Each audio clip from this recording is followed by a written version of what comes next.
some fun with the intro. Have you thought about that? Why don't you start off, since you're always better at intros than I? Thank you. It's taken you 5 years to get to this realization. No, not at all. I've always said that.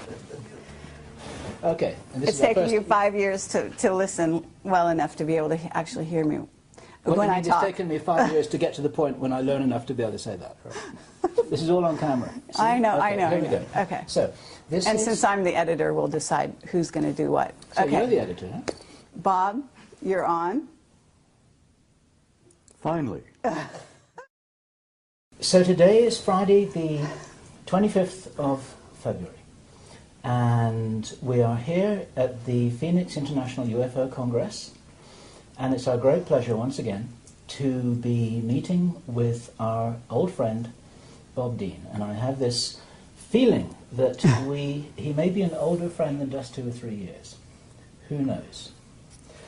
And I'm delighted to have this opportunity to share a vintage-style Camelot interview in Bob's presence. And Bob, there's something very remarkable happening here, that the three of us are together in the spirit of It's a nice reunion. A reunited family. And I'm genuinely delighted to be here. So I'm Bill Ryan from Project Avalon. And I'm Carrie Cassidy from Project Camelot, and we are also both from Project Camelot. An interesting dichotomy. Things get pretty complicated, you know. No doubt about it. So, Bob, the reason we're here with you today is because you made some comments on the stage that I want to challenge you on, and I'd also like you to talk a little bit more about a few other topics, okay? And I think that all the time that we've interviewed you, you always keep a few cards hidden. And I would love for you to start to reveal some of those things. And I realize that, you know, you put yourself in danger and other people in danger when you do reveal too much. And so with that in mind, I assume you're going to be as careful as you ever are. I would love you to disclose as much as you can, because who knows how many more opportunities we're going to have to really get you on camera, and especially in this arrangement with the two of us here, just like old times. Well, you know, I have this feeling sometimes that Bob's going to outlive us both, actually. I know, he looks fabulous, so this, you know, it should be against the law to look so wonderful. At, what, 82? Are you 80? I'll be 82 next week. Lovely. All right. 2nd of March. Fabulous. Happy birthday, Bob. And as I said in my speech yesterday, every time I get out of bed, I'm in a state of shock that I'm still here. But I am still here because apparently I've not completed what I came to do. Apparently not. Well, you're needed. That's for sure. What do you feel you are here to do, Bob? Something which I said to you just the other day is that the information that you share isn't as important as the inspiration that you provide. And I wondered what you felt your job really was. It took me a long time to reach the conclusion of why I really was here. I don't think there's a person on the planet that doesn't at some point in their lives ask themselves, who the hell am I? Why am I here? What's the purpose of life? What's it all about? Alfie, as the saying goes. It took me a long time to come to terms with why I was here. I shared with you some time back about the fact that I'd had a number of past life hypnotic regressions. And that opened a can of worms for me. But it also indicated to some degree why I really had come this time. Because like everyone else, I've been here many times. And as both of you know, I'm sure that the human spirit is infinite, immortal. We incarnate here, we come and go to school.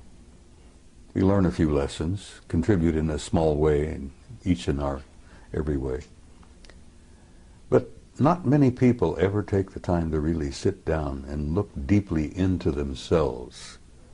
As Yogananda said, self-realization, knowing who and what is living inside this shell that we call a human body.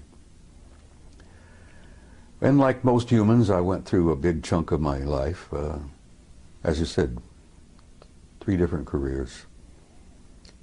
And only in the last 10 to 15 years have I really begun to deeply look into myself and come to terms with myself. And as the Hindus say, the self is the immortal being that lives temporarily in this shell. And I had some interesting conversations with myself. Hey, see here, self, who the hell are you? Who am I? Why am I here? And self replied, you are an immortal being and you came to do a job. Now, damn it, well, get on with it. Do what you came to do. And only in this third career, as it were, where I've been traveling the world speaking publicly at major conferences, Barcelona, Madrid, Mexico City, Atlanta, everywhere. The response that I've been getting from people at those conferences, the response I got from people after giving you guys, 3 previous interviews, has literally been overwhelming. Shocked me, really did shock me. And it finally dawned on me that when people come up, give me hugs and kisses, touch me, and tell me that the things that I have said meant so much to them, that apparently my words had triggered something within them that brought something out from inside of themselves. Did it really begin at that point where I began to grasp what my mission had been here? And it's simply this. You know, I'm not a great scholar, I'm not a great philosopher, I'm not a great much of anything.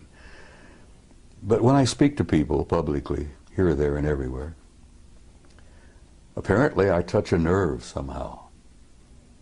And it's almost electric. It's kind of mysterious. And they come up and grab me and hold on to me and tell me what I had to say meant so much to them. And I say to them, I'm not telling you anything that you don't know. I've never told anybody anything that you don't know within yourself. I touch them. Remember the old Hindu story where the holy man, the guru, goes up and knocks a person in right between the eyes, and then all of a sudden they wake up? Well, I found that apparently I've been doing a little bit of that, because I've been reminding people who they are, what they are. And I remind them that you're not just the human body that you see in the mirror. You're an immortal being. You've lived forever. God knows how many eons of time we've been at this. And you're going to continue to live forever. That you are an infinite soul, a spark of divinity. And saying that to people apparently triggers something in them, where they really begin to look into themselves. And as I say, I've not told you anything that you didn't already know. And as my old friend from Galilee said, you know, the kingdom of God is within you. And that does cause a bit of a spark of recognition in people. Well, Bob, with that in mind, when you were on stage yesterday, you said that people out there, and you didn't mean the audience you were talking to, but you said they couldn't handle the truth. The masses. Yes. And I actually want to take issue with that, because well, we've I taken don't issue see with it. that before. Yes. You are convinced that everybody's ready. No, it's not so much that they're ready. It's that They they can have a deal right with to it. know. Well, having the right And to know. judging for them is just No. what the Illuminati have always done. They have decided what we're allowed to know and what we're not allowed to know. And it's not up to them. It's not up to you, and it's not up to anyone else to determine who is ready to know and who isn't. It's up to them to know. I'm not determining for anybody who's ready. I know, but what I'm saying is, you know, you are a leader, okay? And for you to go on stage and say that they're not ready is not encouraging the people and acknowledging the people out there, the young people especially, who actually out there in the masses don't need to go to a UFO conference in order to prove that they're not only ready, but they've been on that page for a very long time. That's why these sci-fi movies are flocked to by the masses around the world. That's why these shows are watched, because not only do they watch them out of curiosity, but they watch them because they remember. Some of them come in at this time, they're coming know. in, yes, they're They know coming in in their with heart. total recall. Yeah. So all I wanted to say to you is that I believe that there are a lot more ready for the real truth than people in the inside, whether it be on the inside from this sector or far in deep in black projects, are willing to give them credit for. Over the last 20 years, I've noticed a change in human nature. There has been definitely an expansion of consciousness in masses of people all over the planet. And I'm gratified by that. I'm encouraged by that. And I've never determined for anyone whether they were not ready or not. And when I made my comment yesterday, I told you that there are a lot of people here who are ready, but there are many who are not. And I used the analogy of Billy Dew, the native boy from New Guinea. When he was exposed to realities that he had never been prepared to be exposed to, it literally devastated him psychically to the point that the kid died. I understand. He literally starved to death. He died from, dehydration in a jungle that was filled with water and fruit and But nuts. Bob, they've been preparing us, and we've been preparing them because we've been working on the same thing. Disclosure has been happening nonstop now for almost 20 years. Disclosure has been underway, and it's working. Yes, And this is part of it. exactly. But it's So a very slow process. it may or may not be. In other words, it might have been slow for you, and you were one of the fast ones back then because you got access to things that other people to this day don't know about. If you heard my remarks yesterday, I damn near died. The truth damn near killed me. I was not prepared for it. I understand. And I've but seen we're a in lot of the different world, time. and I'm looking at the world from 82 years, and you're just a chicken. You're looking at the world, what? I won't even get I into know. it. But The point thing I'm is- making is I understand what you're saying, but I still stand by my point that the masses are not ready, because every time I go out somewhere to speak, I still run into a few open, old, closed minds, and, fundamentalists of any number of faiths who are ready to fight, and they're ready to, get into... Let me just back up a fraction here, because the people watching this video don't know the Billy Dew story. And I wonder if I can summarize it, I think encapsulate... that it's been out there. I had never heard it before yesterday. Oh, I And so there are a lot of other people who hadn't. Well, too. the Billy Dew story was included in the Brookings study. Yes. The theme here, it's a true story of a young native boy in Papua New Guinea called Billy Dew, and everybody loved him, and they thought there's a special reward for the fact that he was a lovely young guy. They would show him what the real world, the civilized world, the so-called Western world was like. And they took him on a plane, and they took him to Brisbane, Australia, and they took him to see restaurants and cars and supermarkets and shopping malls and television and movie theaters and all of this kind of stuff, and he couldn't handle it. And this is the story that Bob told in his presentation yesterday. My question for you, Bob, is it possible that that could have been done, could have been accomplished in a kinder, more supportive way that would have enabled Billy Dew to handle the truth? Or was he just dropped in it and then left to his own devices without any support?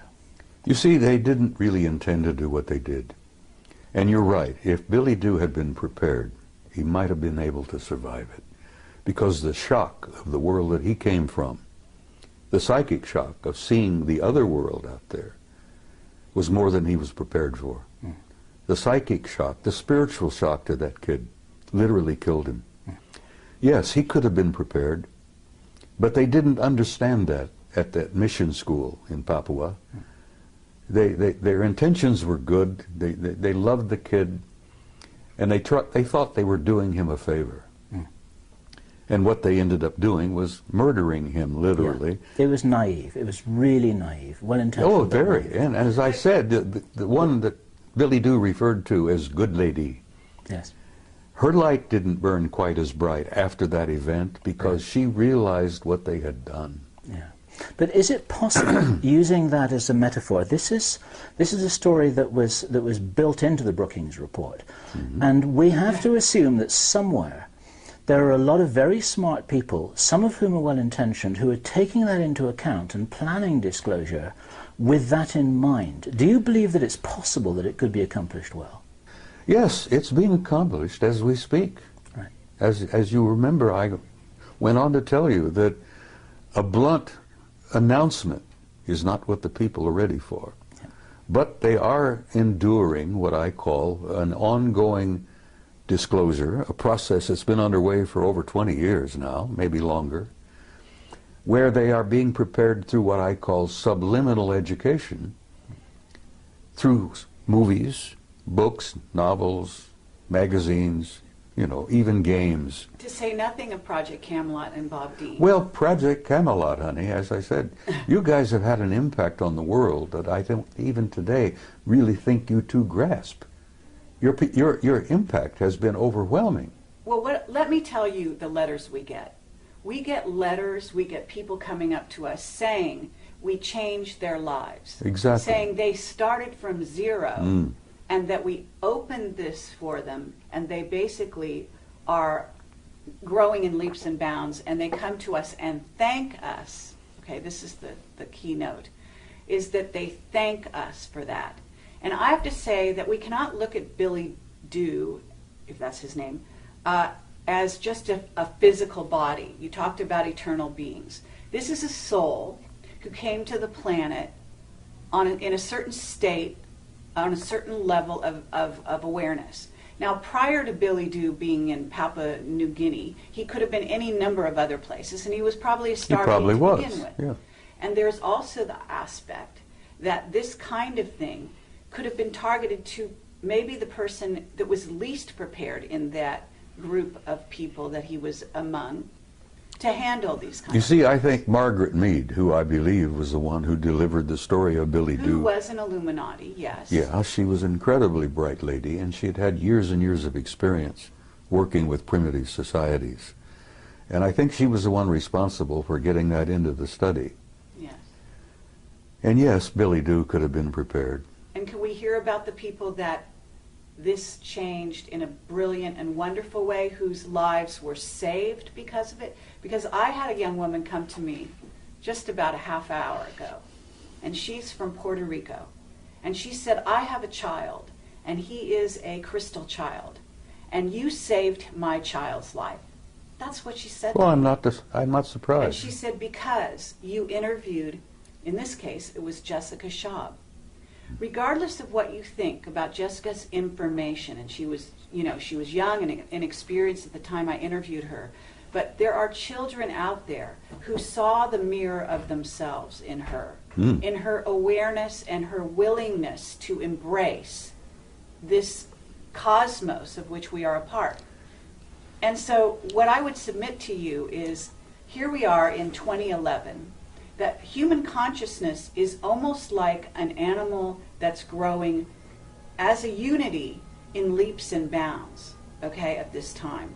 And you know that we have incredible energies coming into the earth facilitating this growth at this time, unlike any other time in history.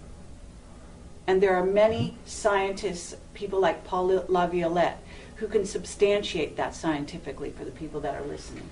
But the point is that we can't go back to the Brookings report because it's no longer applicable. Well, if it ever was. It is still national policy, Yes, whether you like it or not. But those are incredibly conservative old men who actually need to be booted out of office. And they're Whether not you think running they should be anything. booted, I agree with you that there are hundreds of thousands of them who should be booted out of office. I've known hundreds of them in my own time. Now, Carrie, I don't disagree with you on what you're saying. That's all. Well, the only disagreement we may have is the timing. Absolutely. Have you noticed the people taking their revolution into their own hands lately? Of course. Okay, these people That's part are of an not expansion. just ready. That's part to of an change the expansion of world. mass consciousness. Exactly. That was inevitable. Absolutely. And some of the philosophers have been predicting that for years and years. And let me tell you something else. You ain't seen nothing yet. And I believe you. Just agree. hold on. I believe you. The next 10 years. I hope the hell I'm not here. I want to go home, really. I'm tired. But the next 10 years are going to confront you with things you wouldn't have dreamed before. Absolutely. Now, Rich Dolan just did a wonderful speech. He did. He always does. Yes, he does. And he talked about the fact that there is a almost separate society out there. There is. You could even call them a rogue secret military group who has created a whole society that is based on technology that is not in the public domain, that is based on concepts, robotics, nanotechnology, genetic manipulation. Absolutely, and they have money galore that they've basically stolen, secreted, taken from drug money, and supported these black projects that we at Project Camelot have been pursuing and interviewing people about. Projects the American people have been financing for years. Absolutely. Without even knowing it. So the point I'm trying to make here is that if you look at the earth and you look at humanity, we have two groups. We have a rogue group that is living, maybe we even had a witness that said 10,000 years ahead of this group. So you've got the masses of humanity here, and you've got this rogue group that's flying interluminally. Is that superluminally, right? Right. Outside our hyperluminal, whatever you wish to call it. Solar system, etc. They've got bases on Mars and the Moon. You're talking about craft outside the rings of Saturn, which in your presentation, which is fascinating, and I'd love you to address some of that. But the fact of the matter is that we have two groups, and they're hugely divided. Mm-hmm. And that division is to the detriment, very, very seriously, of the masses. Of course. And so it's bridging the gap that we're all about as a world at this time, in my view. Okay, that's what revealing the secrecy is. It's all about taking that river of division and bringing those two sides together. And you're one of the main people at the forefront, the avant-garde, along with Camelot and many other people that we know and respect, to bring those two groups together, to fill in and to reveal that place in between. She makes a good argument, doesn't she? Do you believe that there are enough white hats behind the black curtain to really be able to make a difference now that couldn't have been made 10 years ago? Yes. Right. That's an important thing to say. Some of those will be watching this video because they want to know what you're saying. They want to know what we're saying. What would you say to them? Because you can talk to them personally right now. Listen, I've met some of them, and they have told me that they support entirely what I've been doing. And I shared this with you before, that at one point, some years back, certain individuals, the black hats, put out a contract on me because I had gone from being a nuisance to being a threat. And they literally thought they could eliminate me.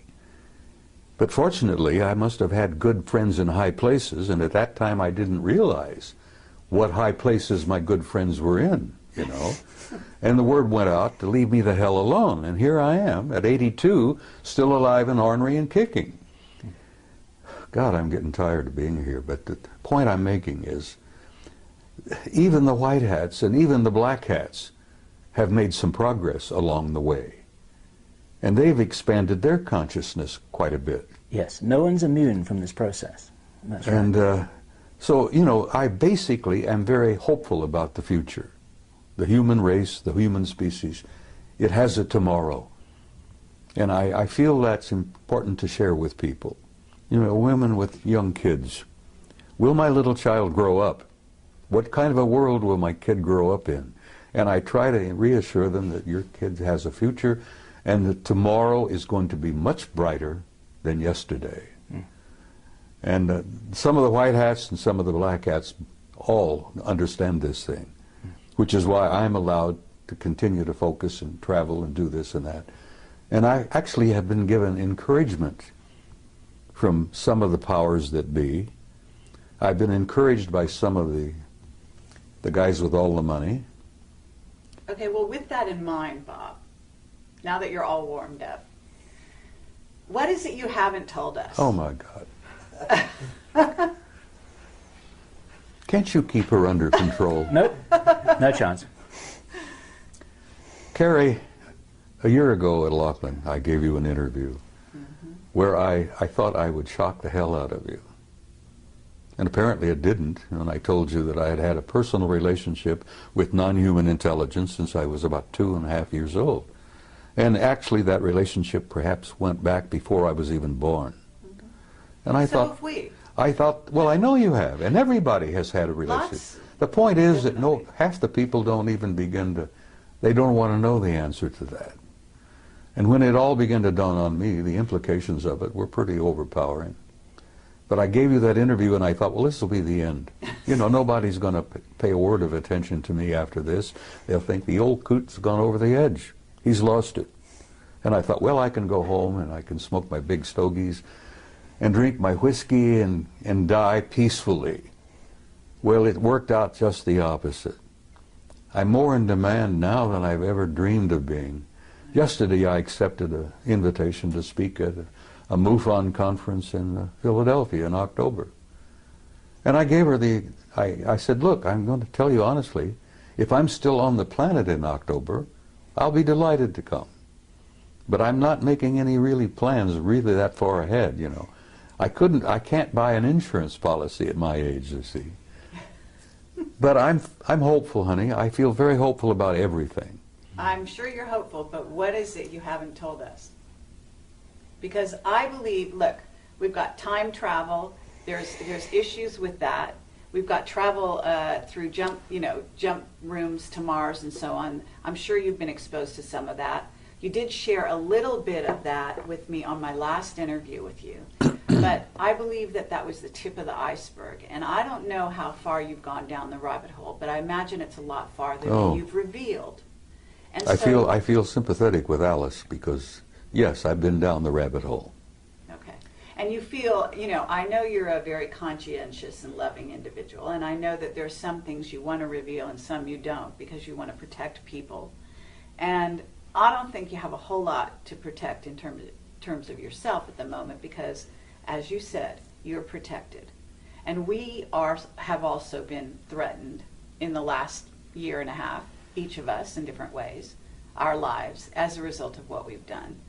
But that just tells you that you're on the right track, and as far as I can tell. Well, for time to time, I felt like the guy on the street with the raincoat who pulls it back, exposes himself, and then somebody comes along, they grab him and haul him away to the rubber room, as it were. I felt that way for quite a while. And yes, there are many things that I have not shared with you. How about this? Wendell Stevens passed on recently, and he was a very good friend of yours. I knew Wendell for 35 years. Okay. And you told me that Wendell said some last words to you. Would you Well, share Wendell that? and I had shared a lot before he got really sick, became ill. I had encouraged him for a long time to admit publicly that he himself had had personal relationship with some of them. And he said, Bob, I can't do that. He said, every ounce of credibility that I've had over the years will go down the tube if I say that. And I understood what he tried to say. He was getting older and he didn't need any bumps in his life before he departed. He was feeling bad and he felt, he knew he was leaving. And he says, I don't need any of that heartbreak and that upset stomach. I've told what I've learned, I've told what I've seen, I've shared the photos, I've spoken at conferences. He literally created this world conference in 1991. The UFO Congress. And I had the privilege and honor of assisting him in putting that together in 1991. And as I've told you before, that's when I really came out of the closet and began to violate my national security oath. I wanted him to hold on and be here for the 20th anniversary. But he went home in September. And I loved him dearly, and I love him still because I know he's alive and well. There is no death. And when you come to terms with that, it's kind of a shock. The people who buy tombstones and buy the little plots in the cemeteries and all that. And I say to them, you guys don't understand. Because once the spirit leaves, that's nothing but a husk. Burn it up, sprinkle the ashes, and go on. Imagine how much real estate could be saved if we did away with cemeteries. Anyhow, I'm shaking up some people, I'm sure. There are traditionalists out there who will hear this and think, he's out of his damn mind.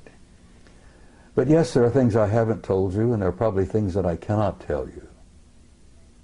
I think I told you in that interview. What would happen if you did, Bob? Didn't I share with you that they had taken me away for 6 weeks? And that they brought me back 5 minutes after they took me? Okay, I would love you to do that, but I would also like you to say the last words that Wendell told you. Because he said some very specific words about what's going on here on the planet. So he told me that from what he'd learned, that we were in for some difficult times. But beyond that? Beyond that, he said, I'll see you tomorrow. Hmm. Beyond that, though, well, I'm going to reveal it then. I mean, he basically said they're in control. The people, the beings. He knew in control. that, and I've said that essentially. Well, you know, how did he phrase it? You know, well, I will go back to my interview with Bob Bigelow, and I'm banging on the table, and this was years ago when I still got frustrated and expressed my, vented my spleen, as it were. And I'm sitting with Bigelow. I bought him lunch, by the way. Now, I'm one of the few people who can say I took a billionaire to lunch. Anyhow, Bob, if you're watching this, you remember our interview, our talk. I'm banging the table because I was so frustrated and aggravated. And Bigelow said, calm down, Bob, calm down. He says, everybody has an agenda. And I said, yes, that's one of the things I'm angry about. Everybody's got their own damned agenda. And he says, Bob, there's only one agenda. Only one agenda. And I says, what is that? He says, it's their agenda. Always has been, is, and will always be until we grow up. Now, Bigelow shared that with me. Wendell shared that with me. He said he'd learned that, there's only one agenda. They're not only merely in control, they've been in control from the beginning. And they are controlling disclosure. Okay, and they are deciding whether the masses are ready or not. And who is they? Sweetheart, there is indeed a galactic federation. You may think that's a joke, you may think that's a little funny thing from the Star Trek series and all that. There is indeed a galactic federation. And the headquarters is not even in our galaxy. Now you put that in your pipe and smoke it. That there is a federation of advanced intelligence in beings throughout the universe, and the latest figure, 200 billion planets in our galaxy, 200 billion galaxies in the universe. It's probably much, much more. But there is a federation, there is a control, there is a purpose, there is an agenda, and the survival of this species on this tiny zoological garden is important to them. And they are in control of disclosure. They could end it tomorrow if they chose. They'll end it when they have determined that the masses on the planet are ready, and not one instant before will a disclosure literally, in the big way, take place. Now, as I pointed out to you also, it's been my experience, and I've had first-hand experience with this. I've never spoken at a conference in the last 10, 15 years where there wasn't at least one or two of them in the audience. And like Ingo Swann, I've developed the ability to spot them. And I've even had them come up to me. And I think I shared this with you on that interview, where they come up to me after a presentation, shook my hand, and told me how much they appreciated what I had to say.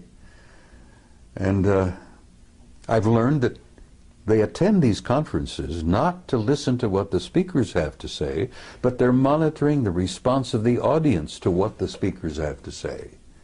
Sure. Because they're monitoring of us, their evaluation of our condition is incredibly powerful. There are a bunch of outstanding experts in that group. And as I said, they've been with us since the beginning of time, literally. They created us initially. They genetically manipulated us. They plucked those golden apples and turned us into what we are. Now that process is still underway. Those golden apples are still being manipulated, and we're learning to do that ourselves. Right. But I will say to you again, the psychic shock of learning all of this all at once would be like Billy Do. People would, and I've run into them too, honey, and they don't want to know the truth. There's a gut feeling in many people, knowing spiritually, I think, that the truth is more than they can handle at this moment. Mm. You see, what I heard Bob saying yesterday, he didn't say that, listen, the movement towards disclosure is something that is ill-considered and unwise and people have got to be kept in the dark forever. I think Bob was saying that it can't be done in the way that some people are thinking, with reference to Obama calling a press conference and say, okay guys, we've got this little secret, so listen up and we've got something exciting to tell you. Well, he's not going to do it that way, and Bob was explaining that it's been happening for quite a while. It has to be a gradual process. An ongoing strategic process in which people are waking up in waves. And the ripple effect is actually supporting the disclosure movement, and we're part of it, and other people are part of it, and Bob's part of it. Exactly. And I think all Bob was saying was that it's not happening in the way that some people naively think. Is that? That's exactly what I was trying to say. They're not going to be Billy Do. They are the ones with the agenda. But actually, I actually want to challenge that. Okay? Well, challenge away, kid. Because, no, it's an interesting concept, and it actually could be debated. In other words, what's the level of free will of this humanity? Because at certain stages in its development, this may be true. They are in control and have been in control. And Wendell knew that before he died. Right. And it depends who we're talking about, they. But I would submit that this humanity that is waking up is about to take those reins into their own hands. They're waking up. And that is exactly what some of those groups are very afraid of. Some of them? Yes. Well, perhaps. Because there are groups multidimensional beings. Carrie, there are people out there, intelligences out there that took me a long time to reach the conclusion of why I really was here.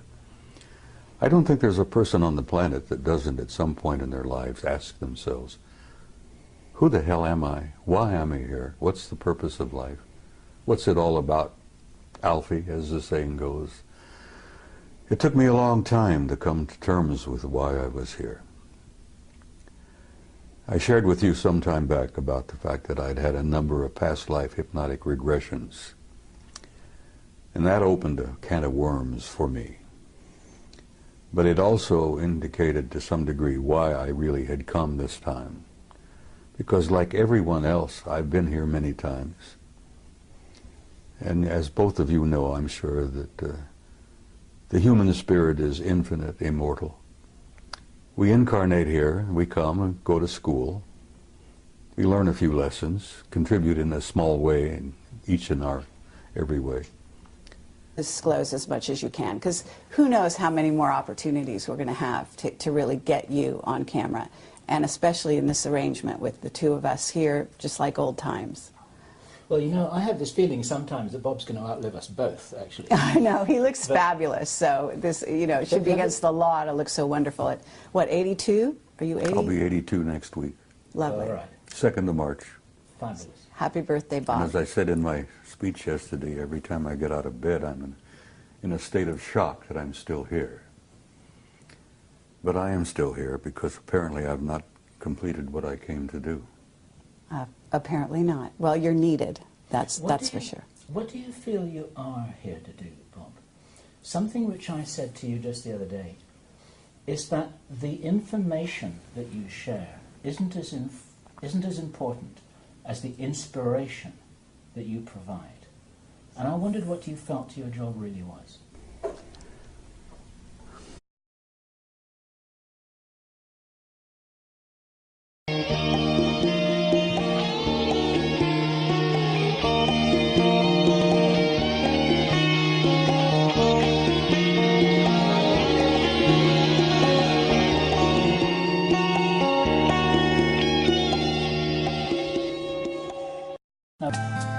There is a jaguar outside my door, stretched out and purring, waiting for more.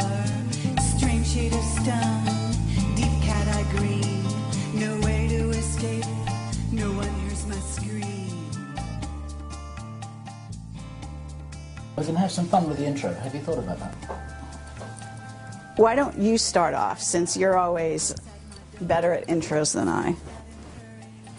Thank you. It's taken you 5 years to get to this realization. No, not at all. I've always said that.